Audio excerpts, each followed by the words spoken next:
Hello everybody, how are you. Mukesh Bishnoi एक बार फिर से आप सबका स्वागत करता हूँ।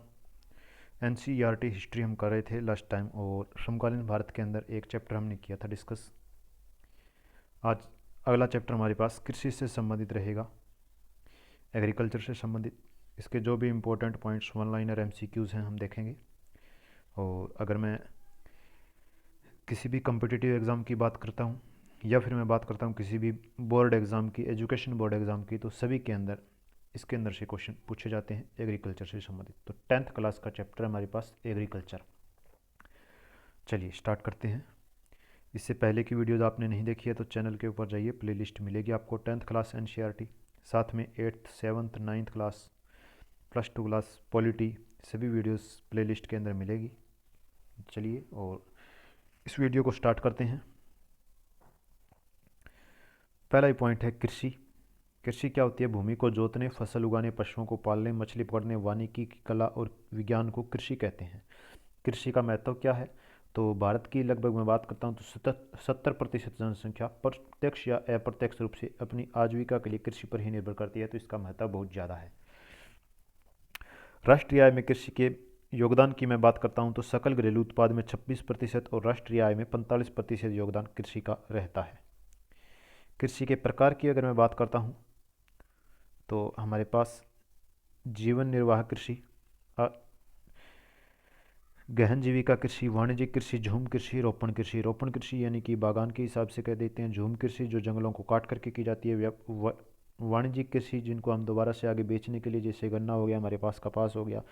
और निर्वाह कृषि हमारे पास रहेगी जो हम अपने खाने पीने के लिए जो कृषि का यूज़ करते हैं, सिर्फ अपने परिवार के लिए जिसका यूज़ करेंगे हम, तो वो निर्वाह कृषि के अंदर आएगा। तो यही हम बात करते हैं।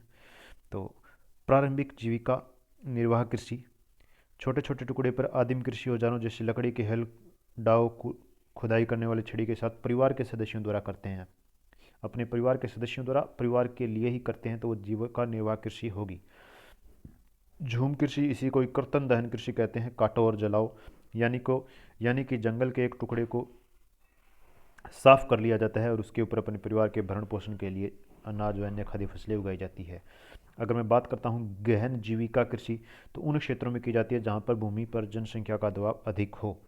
जनसंख्या का दबाव जहाँ अधिक होगा उसके लिए भूमि गहन जीविका कृषि। ये जो प्रारंभिक निर्वाह कृषि है इसका ही बड़ा रूप है। ये सिर्फ परिवार के लिए की जाती है और ये परिवार के साथ साथ दूसरों की जो आवश्यकताएं हैं उनको खाद्य आवश्यकताओं को पूरा करने के लिए भी गहन जीविका कृषि की जाती है।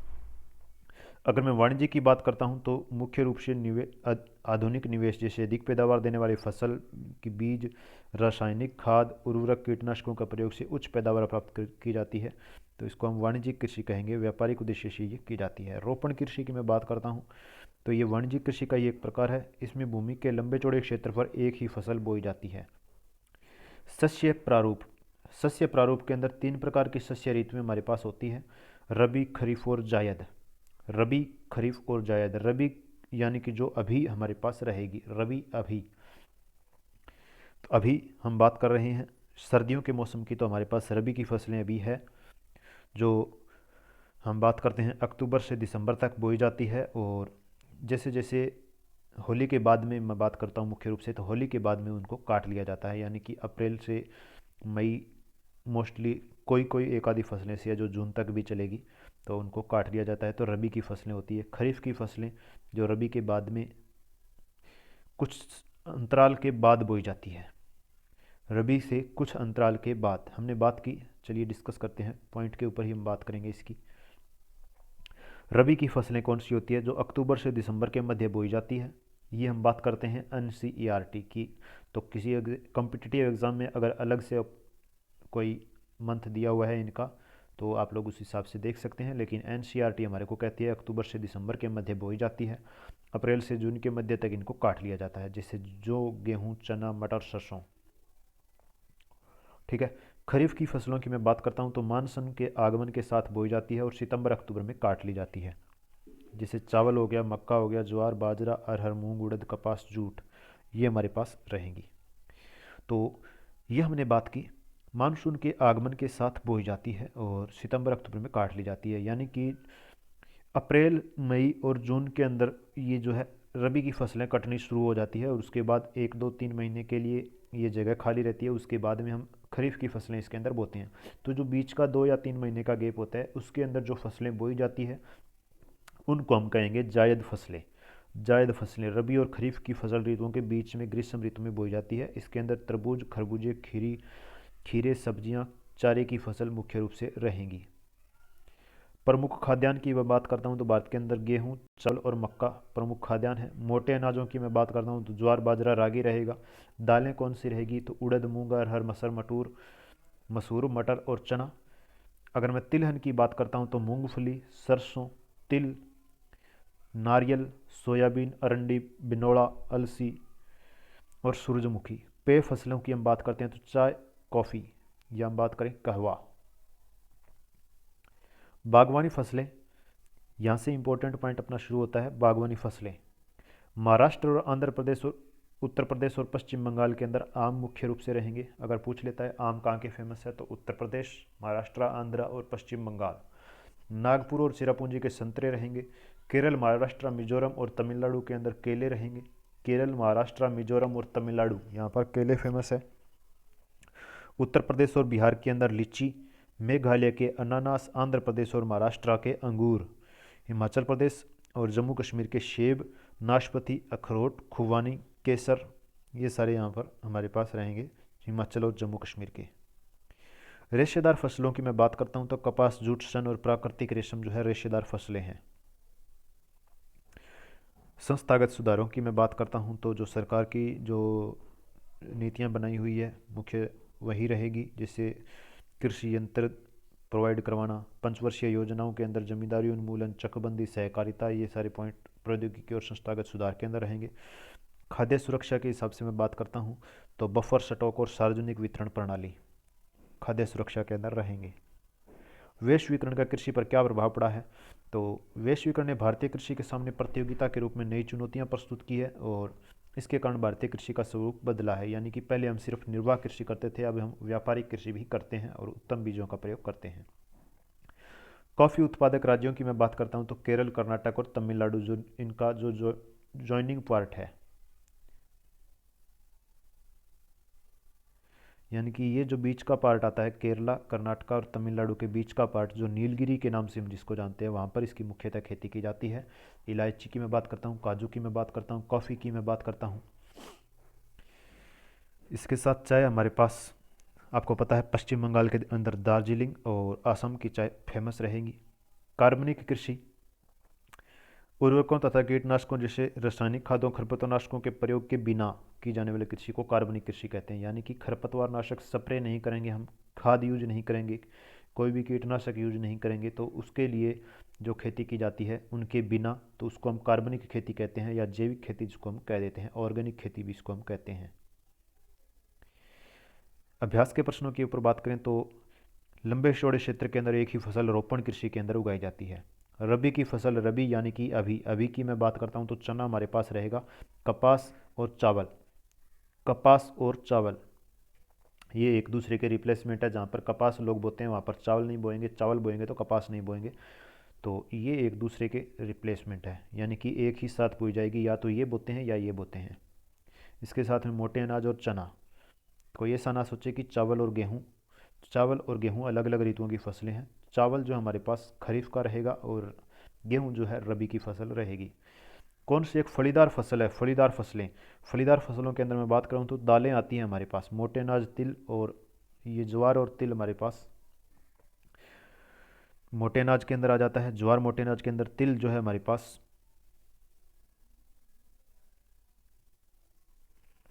आगे बात करते हैं। सरकार निम्नलिखित में से कौन सी घोषणा फसलों को सहायता देने के लिए न्यूनतम मिनिमम सपोर्टिंग प्राइस, अभी इसी का ही सारा कुछ किसान आंदोलन के अंदर बेस चल रहा है। तो न्यूनतम सहायता मूल्य या एमएसपी जिसको हम कहते हैं, ये सरकार घोषणा करती है उनको फसलों का कि इतना तो कम से कम दाम मिलेगा आपको। वन लाइनर क्वेश्चंस की मैं बात करता हूँ तो कृषि आधारित कच्चे उद्योगों के नाम बताने हैं। कृषिगत कच्चे माल पर आधारित, यानी कि जिन उद्योगों के अंदर कच्चा माल कृषि से सीधा प्राप्त किया जाता है, तो कपड़ा उद्योग कपास के ऊपर डिपेंड और चीनी उद्योग जो है गन्ने के ऊपर डिपेंड रहेगी। कृषि के आधारित किन्हीं दो प्रकार कृषि के कोई दो प्रकार गहन कृषि, झूम कृषि, वाणिज्यिक कृषि, निर्वाह कृषि ये रहेगी। झूम या कर्तन दहन प्रणाली, भूमि के टुकड़े को जला करके साफ करते हैं अपने परिवार के लिए। मोस्टली ये जो पूर्वोत्तर भारत है उसके अंदर फेमस रहेगी। गहन कृषि के अंदर मैं बात करता हूँ रासायनिक निवेश सिंचाई का प्रयोग करके अधिक से अधिक उत्पादन प्राप्त करने का प्रयास किया जाता है, तो उसे हम गहन कृषि कहते हैं। दो फलीदार फसलें मैं बात करता हूँ तो ग्वार और दाल फलीदार फसलें रहेगी। तिलहन फसलों के अंदर हमने बात की थी, सरसों रहेगा अपने पास, नारियल रहेगा, तिल रहेंगे, अरंडी रहेगी, और फलीदार फसलों के पास हमारे पास ग्वार और दाल। रोपण कृषि की चार फसलें। रोपण कृषि चाय, कॉफ़ी, रबड़, केला रोपण कृषि है। इनके अंदर पौधों को पहले रोपा जाता है, उसके बाद में उनसे उत्पादन लिया जाता है। तो ये चार पार्ट अपने को ध्यान में रखने हैं। मोस्टली बागवानी जो कृषि होगी वो इसी के अंदर ही आएगी। शुष्क कृषि किसे कहते हैं? कम मात्रा में जल की आवश्यकता होती है जिसको। ज्वार इसके अंदर, बाजरा इसके अंदर, चना इसके अंदर फेमस रहेंगे जिस खेती को कम जल की आवश्यकता होती है। आर्द्र कृषि जिसको अधिक जल की आवश्यकता होती है, जैसे चावल हो गया, हमारे पास गन्ना हो गया। रोपण कृषि लंबे चौड़े क्षेत्र में एक ही फसल बोई जाती है। वाणिज्यिक कृषि इसका मुख्य प्रकार रहेगा। रबड़, चाय, कॉफ़ी इसके अंदर मुख्य रहेंगे। रबी की फसलें, रबी यानी कि अभी, रबी अभी हम बात कर रहे हैं, अभी हम बैठे हैं जनवरी के अंदर, तो बात कर रहे हैं अभी जो फसलें देखने को मिलती है वो रबी की फसलें रहेगी। तो रबी की फसलें अक्टूबर से दिसंबर के बीच में बोई जाती है। अगर आप खेतों में जाओगे तो आपको दिखेंगे, सरसों दिखेगी, गेहूँ दिखेंगे, जो भी दिखेंगे। कहीं कहीं हो सकता है कि जो कम पानी वाला इलाका तो वहाँ पर आपको चना भी दिखे। तो ये रहेंगे। खरीफ की फसलें मानसून के आगमन के साथ जून जुलाई में बोई जाती है। सितंबर अक्टूबर में काट ली जाती है। मक्का, कपास, चावल इसका मुख्य रहेगा। मसाला उत्पादक दो राज्यों की मैं बात करता हूँ तो केरल और कर्नाटका। कृषि आधारित उद्योग, चीनी उद्योग, कपड़ा उद्योग। जायद फसलें जो भी सलाद वाली फसलें होगी, खीरा, खरबूजा, तरबूजा, सब्जियां जो जायद फसलें रहेगी। खाद्य फसलें भारत की गेहूं और चावल। चावल उत्पादन में भारत का दूसरा स्थान है। तंबाकू उत्पादक दो राज्य, गुजरात और उत्तर प्रदेश। चावल कहाँ कहाँ पर रहेगा? चावल पश्चिम बंगाल के अंदर, बिहार के अंदर, उड़ीसा के अंदर, पंजाब के अंदर, हरियाणा के अंदर। लेकिन मुख्य रूप से हम पश्चिम बंगाल, तमिलनाडु, उड़ीसा, बिहार ये लिखेंगे क्योंकि यहाँ पर तीन तीन बार चावल की फसलें लेते हैं हमारे पास, साल के अंदर एक ही लेते हैं हम। भारत में गेहूं उत्पादक चार राज्य हैं, पंजाब, हरियाणा, उत्तर प्रदेश, उत्तरी राजस्थान गेहूं उत्पादक राज्य। मोटे अनाज के अंदर ज्वार, बाजरा और रागी। कपास उत्पादक राज्य महाराष्ट्र, गुजरात, पंजाब, हरियाणा, मध्य प्रदेश हम बात करते हैं। बाजरा उत्पादक चार राज्य, तो बाजरा उत्पादक राज्यों की मैं बात करता हूँ तो उत्तर प्रदेश रहेगा, राजस्थान रहेगा, महाराष्ट्र, हरियाणा। रागी उत्पादक दो राज्य बात करते हैं तो तमिलनाडु और कर्नाटका। फसलों के आवर्तन, रोटेटिंग के लिए किन फसलों को बोया जाता है? तो दालें बोई जाती है। फसलों के रोटेशन के लिए दालें बोई जाती है, उनको आवर्तन कहते हैं, फसलों का आवर्तन। दाल मुख्य रूप से बात करते हैं तो मध्य प्रदेश, उत्तर प्रदेश, राजस्थान और महाराष्ट्र के अंदर। तिलहन की चार फसलें, मूंगफली, सरसों, नारियल, तिल, जिनके दो टुकड़े हो जाए, बीच में से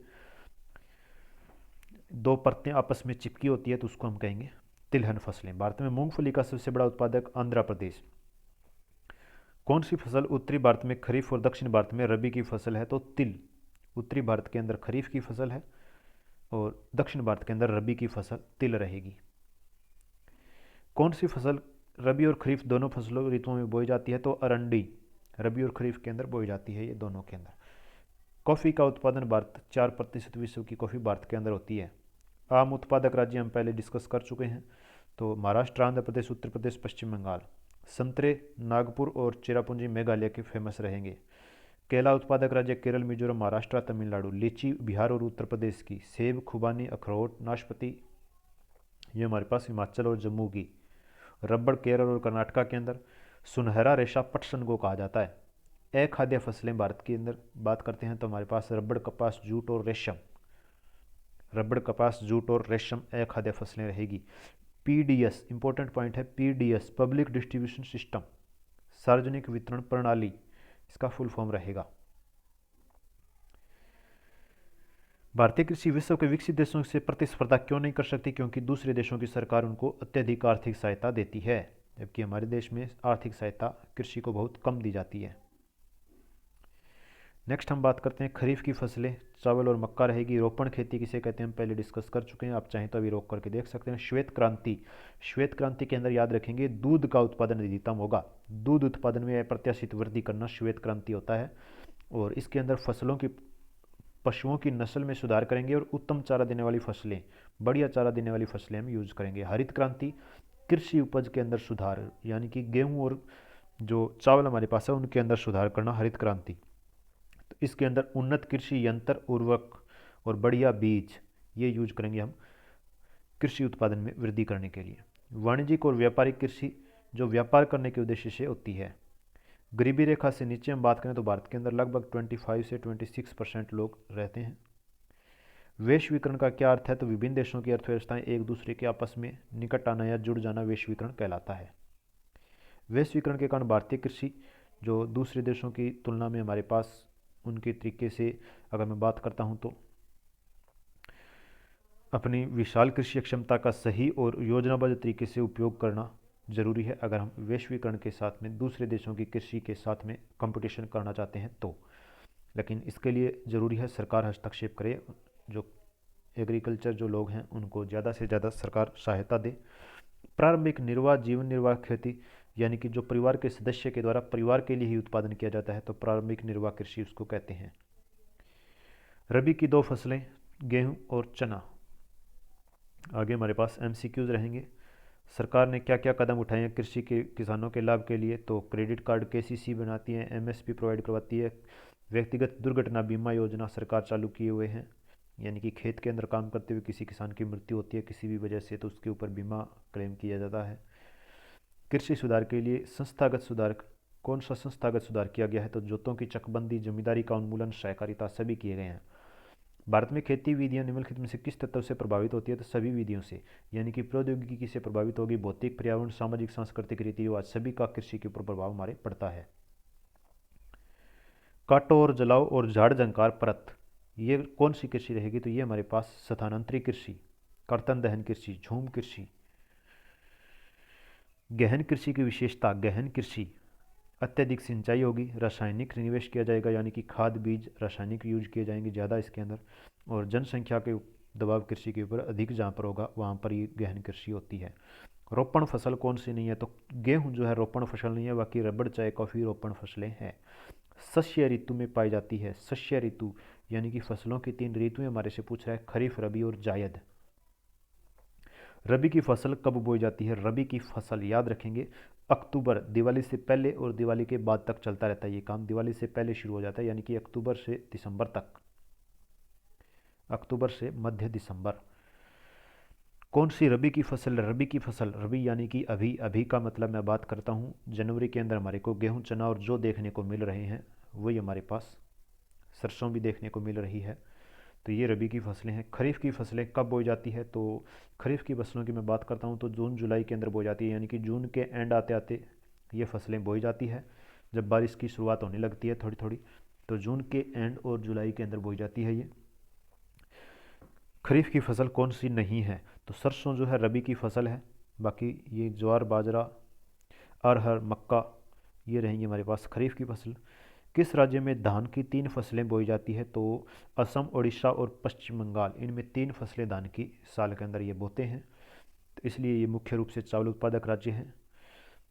सबसे अधिक गेहूं कहाँ पर पैदा होता है, तो पंजाब के अंदर सबसे ज़्यादा गेहूं भारत के अंदर, आफ्टर देन हरियाणा, यूपी हमारे पास रहेंगे। भारत के किस राज्य में सबसे अधिक बाजरा, बाजरे की बात करता हूँ तो राजस्थान के अंदर कम पानी वाली जगह पर। सरकार ने खाद्य सुरक्षा के लिए कौन सा कदम उठाया है, तो सार्वजनिक वितरण प्रणाली, यानी कि राशन डिपो स्थापित किए हुए हैं, बफर स्टॉक रखा हुआ है, बीपीएल के लिए अलग से कीमत निर्धारित की हुई है खाद्यान्न की।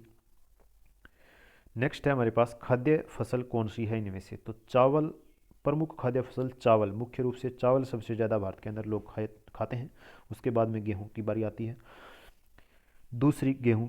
अगला ही क्वेश्चन जो हमारे को दिया हुआ है, पहला चावल, दूसरे गेहूं। जल्दी करते हैं, बैटरी डाउन है फ़ोन की, आपको दिक्कत नहीं होनी चाहिए, जल्दी से कंप्लीट करते हैं इसको। सबसे बड़ा उत्पादक और उपभोक्ता भारत, दालों का सबसे बड़ा उत्पादक और उपभोक्ता। रागी का सबसे बड़ा उत्पादक कर्नाटका, कर्नाटका और तमिलनाडु हमने बात की थी रागी उत्पादक। गन्ना उत्पादन में भारत का दूसरा स्थान है, और अगर गन्ने का सबसे बड़ा राज्य मैं बात करता हूँ तो उत्तर प्रदेश। हरियाणा की मैं बात करता हूँ तो यमुनानगर सबसे ज़्यादा गन्ना उत्पादन करता है हरियाणा में। तिलहन फसल भारत के अंदर, तिलहन फसल की मैं बात करता हूँ तो जिस फसल के दो टुकड़े, जिसके बीज के दो टुकड़े बीच में से परत के द्वारा होते हैं तो आपस में जुड़े होते हैं, तो तिल, सरसों और सूरजमुखी। मूंगफली उत्पादन में भारत पहले स्थान पर है और आंध्र प्रदेश इसके अंदर रहेगा मुख्य रूप से। कपास उत्पादन में मैं बात करता हूँ तो भारत का विश्व में तीसरा स्थान रहेगा। तो आज का चैप्टर एग्रीकल्चर से संबंधित हमारे यही क्वेश्चंस रहेंगे। वीडियो आपको कैसी लगती है कमेंट करके ज़रूर बताइए। वीडियो को लाइक कीजिए, शेयर कीजिए और चैनल को सब्सक्राइब कीजिए। इसके अलावा बाकी की वीडियोस भी आपको जल्द ही प्रोवाइड की जाएगी। उसके लिए आपका ज़रूरी है चैनल को सब्सक्राइब करना, तो चैनल को सब्सक्राइब कीजिए आगे आने वाली वीडियोस के लिए। और इसके अलावा आप किसी कंपटीशन एग्ज़ाम की तैयारी कर रहे हैं तो सभी प्रकार की वीडियोस आपके पास पॉलिटी की, इंडियन हिस्ट्री की, साइंस की, हरियाणा जीके की आपको मिलेगी। एनसीईआरटी हिस्ट्री हमारे पास 9th 10th 7th 8th की मिल रही है, 12th की भी हम जल्द ही शुरू करेंगे। तो जुड़े रहिए। Take care. जय हिंद, जय भारत।